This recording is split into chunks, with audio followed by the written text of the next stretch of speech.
Students, we are discussing the liquid fuels, and in my previous video lecture I have discussed about the mining of crude oil and refining of crude oil into different useful hydrocarbon fractions.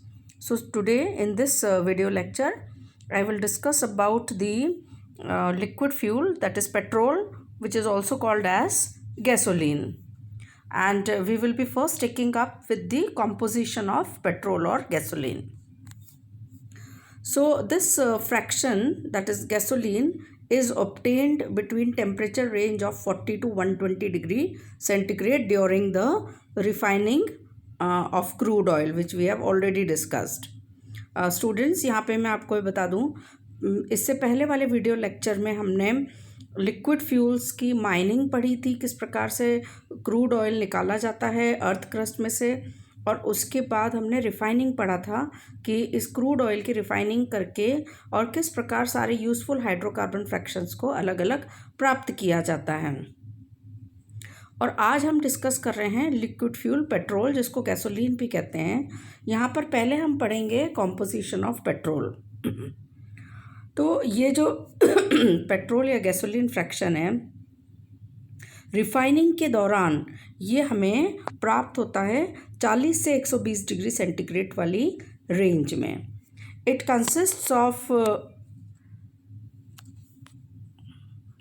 consists of mixture of hydrocarbons ranging from C5 to C8। ये जो gasoline है, petrol है, ये actual में कुछ hydrocarbons का मिश्रण है, जो कि जिनमें कि कार्बन एटम्स की संख्या 5 कार्बन से लेके और 8 कार्बन तक या 9 कार्बन तक होती है। It's calorific value is about 11,250 kilo calories पर kilogram. It is highly volatile and highly inflammable. ये हाईली वोलेटाइल होता है, वाष्पशील होता है बहुत ज़्यादा, और उतनी ही जल्दी ये आग भी पकड़ता है। तो कॉम्पोजिशन की अगर हम बात करें तो approximate composition of petrol is carbon उसमें होता है 84%, hydrogen 15%, nitrogen, sulphur and oxygen लगभग 1%। यूज़ क्या है? What is the use of petrol और गैसोलीन?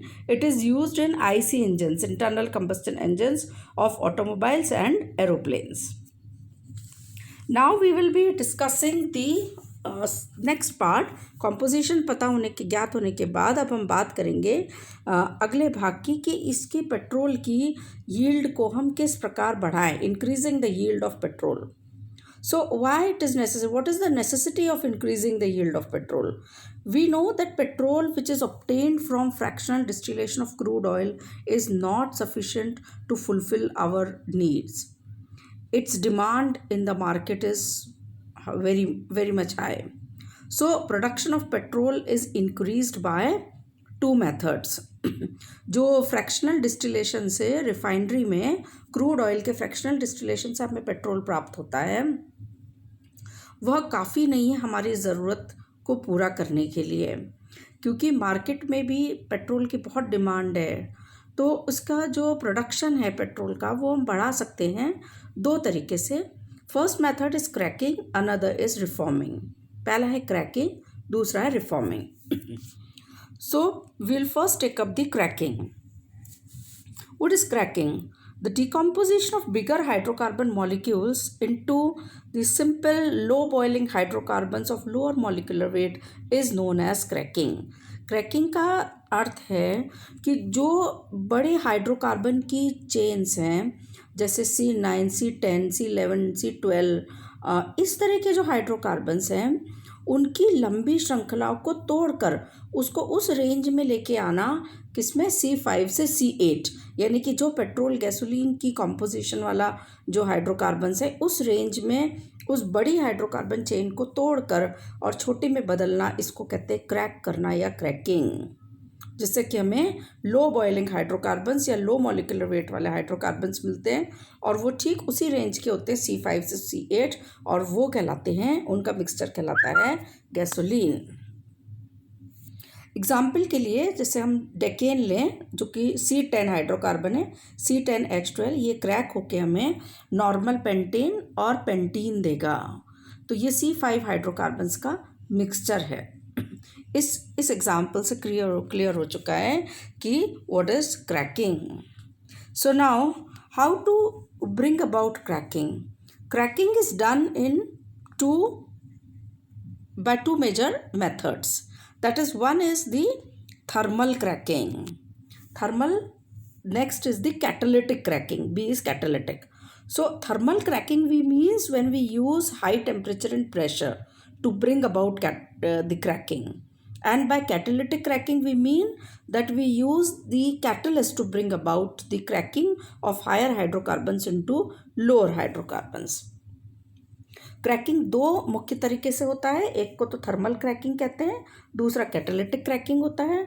थर्मल क्रैकिंग का मतलब है कि हम यहाँ पे बहुत ही उच्च ताप और दाब का यूज़ करके जो हायर उच्च हाइड्रोकार्बन फ्रैक्शंस हैं उनको हम C5 से C8 हाइड्रोकार्बन में लेके आएंगे। किसकी मदद से? हाई टेम्परेचर, इसलिए इसको हम कहते हैं thermal.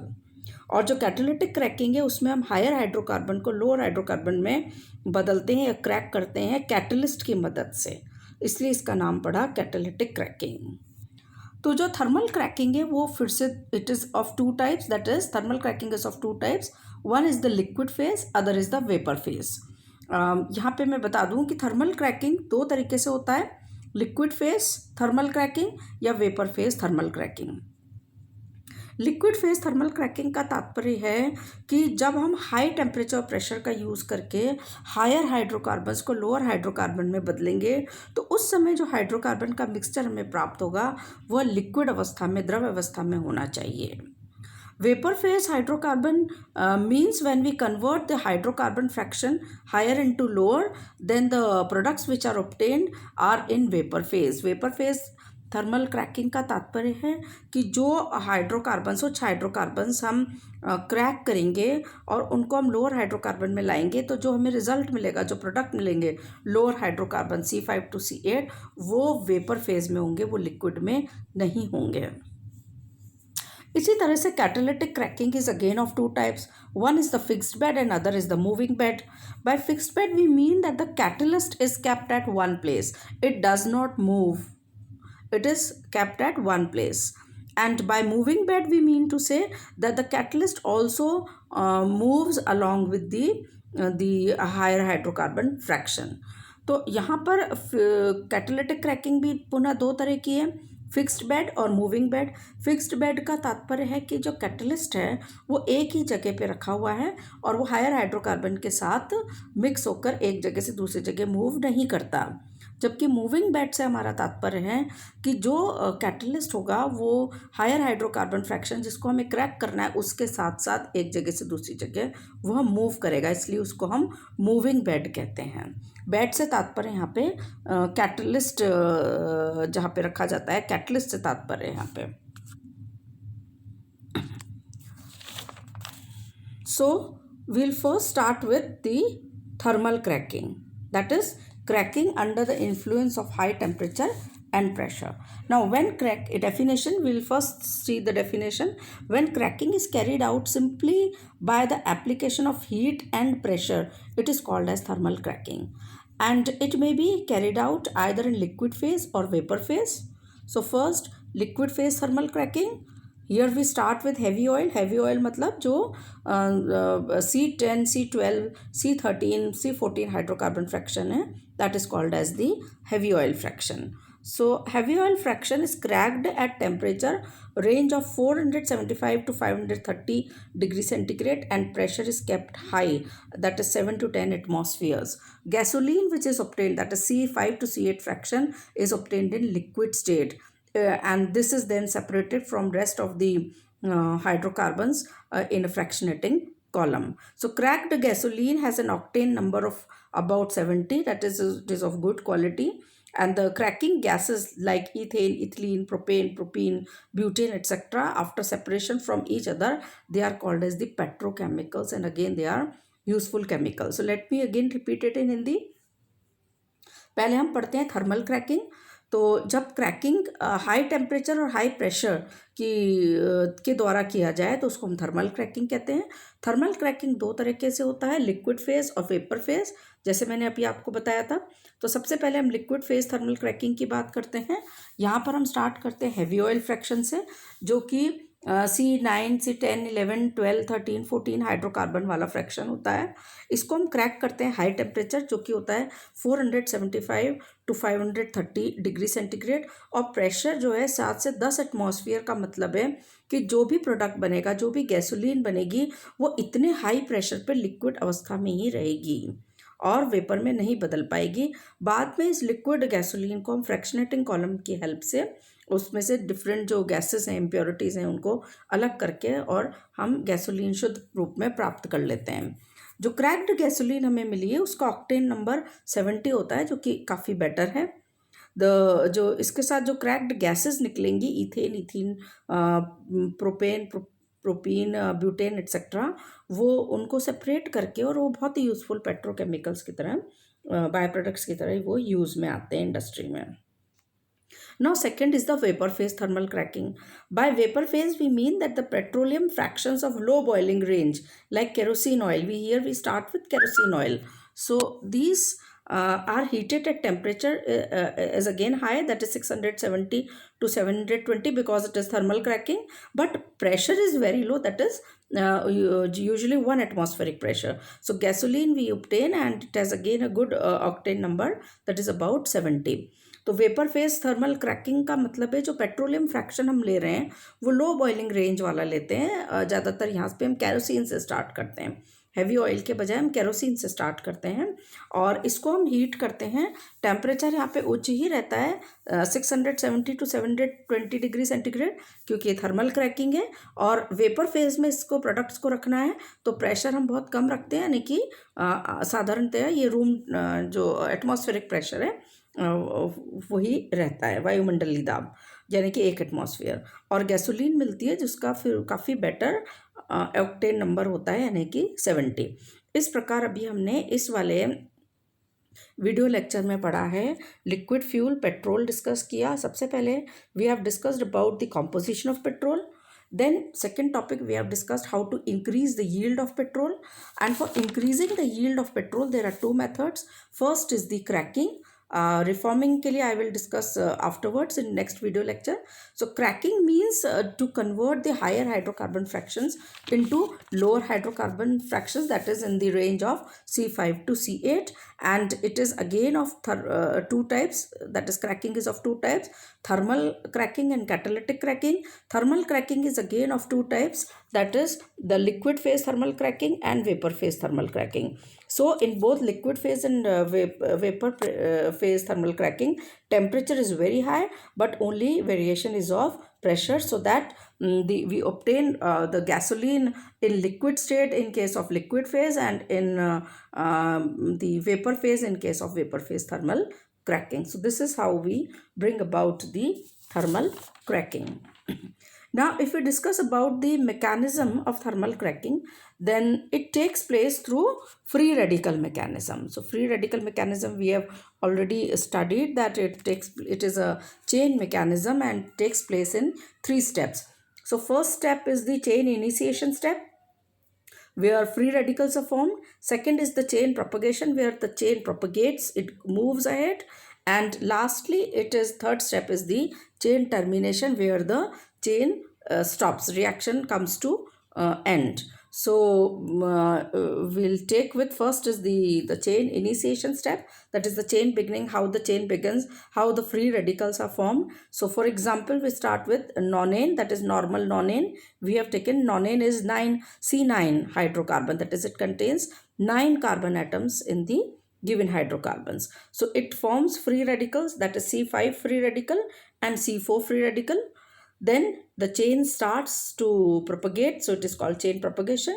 So if we have this alpha beta carbon atoms in the free radicals, and beta fission takes place at the beta carbon, alpha beta, and we get propyl free radical and ethylene free radical. Here the larger free radicals, they are unstable, therefore they undergo fission at the beta position to yield a new radical, and an olefin is formed. The beta fission continues until thermally more stable free radical is obtained. So let me tell you mechanism हम पढ़ रहे हैं यहाँ पे thermal cracking का. ये free radical mechanism है और ये 3 स्टेप्स में होता है जैसा कि हम जानते हैं। पहला स्टेप कहलाता है चेन इनिशिएशन का। चेन इनिशिएशन में फ्री रेडिकल्स बनते हैं। तो यहाँ पर हम देखते हैं नॉर्मल नॉनेन से हमने शुरू किया है।